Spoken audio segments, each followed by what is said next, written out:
a new deal in Dallas. Parsons is headed into the last season of his 5-year contract, scheduled to make $24 million next season. A lot of people are assuming Parsons is going to demand, not ask for, demand more than Nick Bosa's $34 million, which will make him the NFL's highest paid pass rusher. Colin, can they possibly have the highest paid pass rusher and highest paid quarterback and even contend for a playoff? No. Again, Again, congratulations.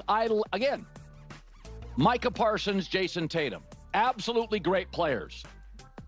But they're not the people I'm relying on in the biggest games. Right? CeeDee Lamb is going to have to carry in big games because that's what the league is now.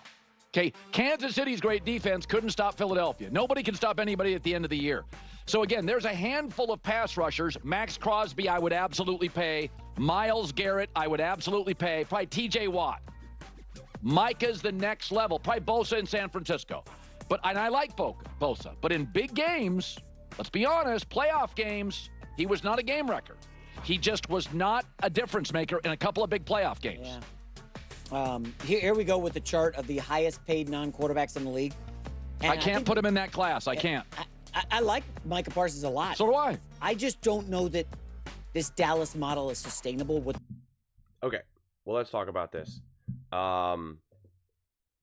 People really can't decide, and I know Dallas Cowboys fans can't wait for this example, but people really can't decide how the Philadelphia Eagles won the Super Bowl. You know, it was either the defense or it was the offense. It was either Jalen Hurts or it was the defensive line or it was the bad O-line for the Chiefs, and you know, like they can't decide.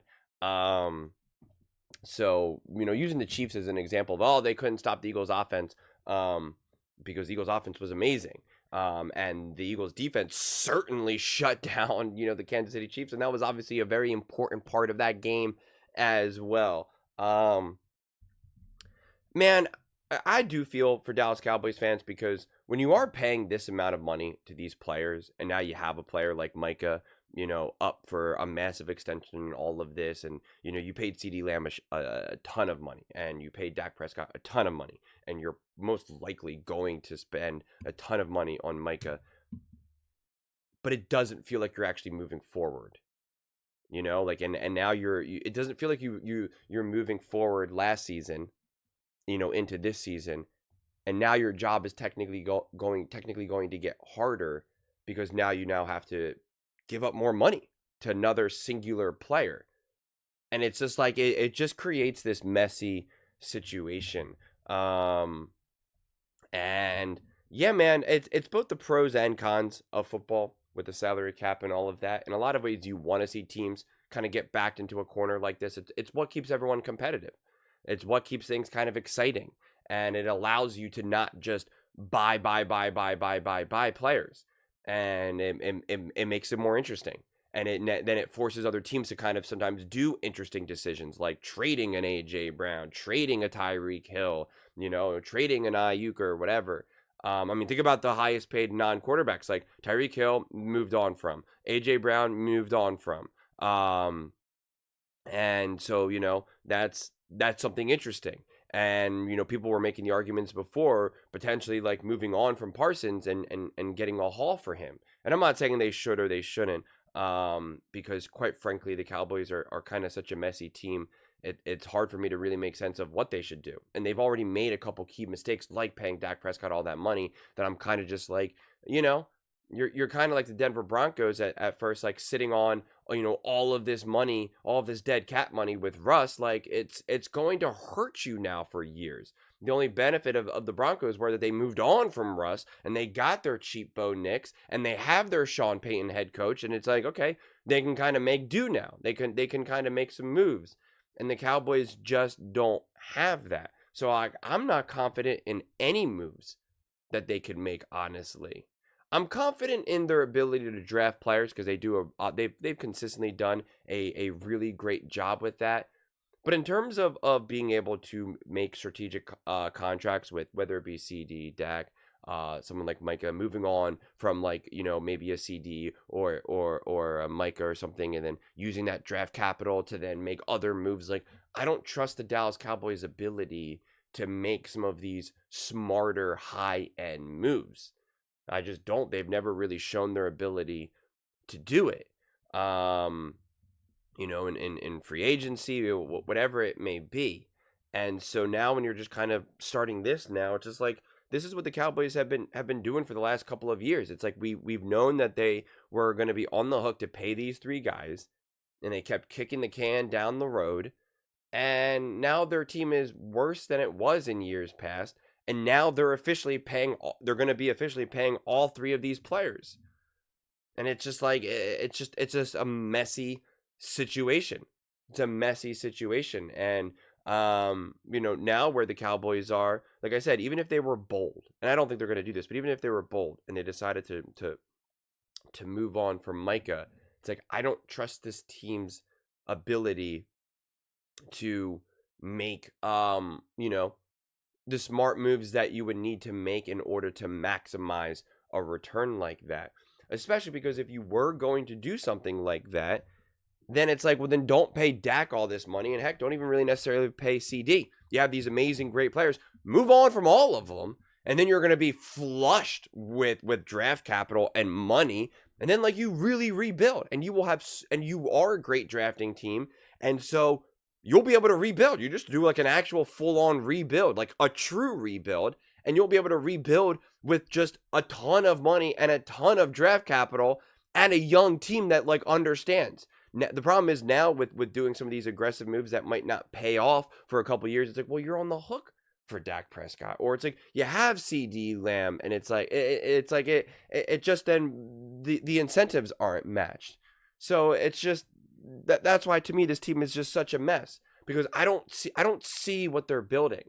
Quite frankly, I don't see what they're building. And Nick Wright actually had a really good take a couple months ago, and I don't say that often, but he did. He kind of talked about that the Cowboys should go all in on defense. Like, recognize that this will be, that the best case for this team to be able to win now is to be a more defensive forward team.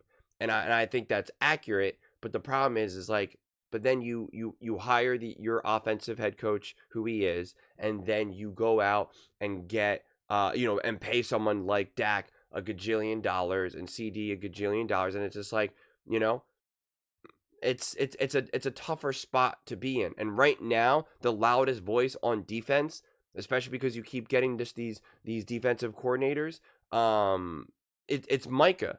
And if you're going to be a defensive forward team, you need a real, true, bona fide defensive head coach, or at least an incredibly empowered defensive coordinator like a Spags with Andy Reid, etc.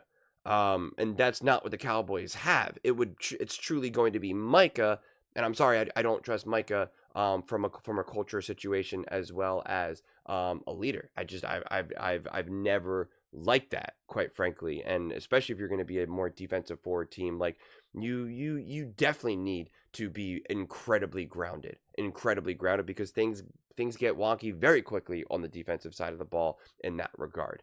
And so, yeah, I really truly don't know where the Dallas Cowboys go from here with all of this. And when now that they're going to most likely pay Micah all this money, I just don't know where the plan comes from and where the excitement for where this team is going. I don't see it personally. I don't think the Dallas Cowboys are going to maybe, be this gigantic mess next year, because I do think that their defense will be better. Their offense should be better, because they should just at least have Dak and be healthier. But I'm just not like, okay, they're building something special. They're going in the direction where you're going to be like, yeah, they're going to be contenders. And my whole thing is like, listen, I know everyone can't be a contender every single year, but it's kind of like, what are you doing to make yourself a contender, at least within the next 1, 2, 3 years? And to me, the moves that the Cowboys keep making, I don't see that. That's what it really comes down to. It's like, okay, maybe you're not going to be as great of a team as I think you will next season, but like, what are you doing to kind of get to that next level? And I just continue to not see it. Same thing with some of these teams, like the Miami Dolphins, right? And it's just like, I don't see it. I'm waiting to see it with the 49ers, and I trust the way how the 49ers are run, and it's like, let's see it. What are the Minnesota Vikings taking? What steps are they taking now to get to that next level? Is it JJ McCarthy now being the quarterback? Like, what are these next steps that you're taking to get over it all? Same thing with the Lions. What steps are you taking to get over, to take this next big step to truly be the contenders that you're supposed to be? And I just like, they got to be defined. It can't be based off of luck. It's got to be defined. But those are just my thoughts. I'd absolutely love to hear yours. What do you guys all think about the Dallas Cowboys paying Micah Parsons big money and the direction that they're going in? Let me know in the comments below. I read every single comment. So whether you agree with me or disagree with me, either way, let's get in some discussions. Let's get in some fights. But ultimately, let's just have some fun. And please do consider subscribing. We are building an amazing community here, and I absolutely love to see you part of it. I want to build something that we all genuinely feel connected to, something that we're really excited to be part of. I think we're on our way to doing it. Please don't forget to give this video a thumbs up, as it really does help the visibility and the algorithm. Thank you so much. See you next time.